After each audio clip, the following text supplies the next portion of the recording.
தொகுதி மேம்பாட்டு நிதியிலிருந்து ஓயாசிஸ் மனவளர்ச்சி குன்றிய குழந்தைகளுக்கான பள்ளியில் 2 வகுப்பறைகள் கட்ட 54,40,000 ரூபாய் வழங்கிய கன்னியாகுமரி நாடாளுமன்ற உறுப்பினர் விஜய் வசந்த் வகுப்பறைகள் கட்டுவதற்கான பூமி பூஜையை அடிக்கல் நாட்டி தொடங்கி வைத்தார்.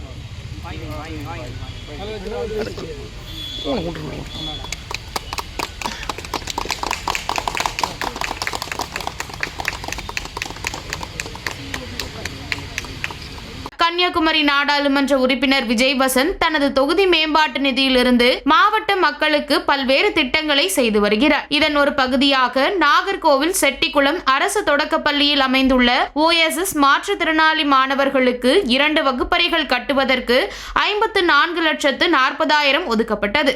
அதற்கான பூமி பூஜை விழா இன்று நடைபெற்றது. இதில் சிறப்பு விருந்தினராக குமரி நாடாளுமன்ற உறுப்பினர் விஜய் வசந்த் கலந்து கொண்டு அடிக்கல் நாட்டி பூமி பூஜையை தொடங்கி வைத்தார். இந்நிகழ்ச்சியில் மாவட்ட ஆட்சியர் அழகுமீனா, மாவட்ட கல்வித்துறை அதிகாரி பால தண்டாயுதபாணி, மாநகர மாவட்ட காங்கிரஸ் தலைவர் நவீன்குமார் உட்பட பலர் கலந்து கொண்டனர்.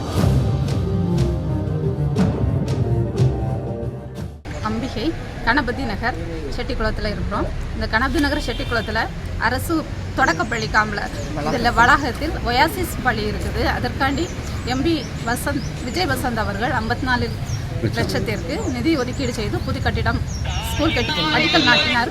அதற்காக அவர்களுக்கு நன்றியும் வாழ்த்துக்களையும் தெரிவித்துக் கொள்கிறேன்.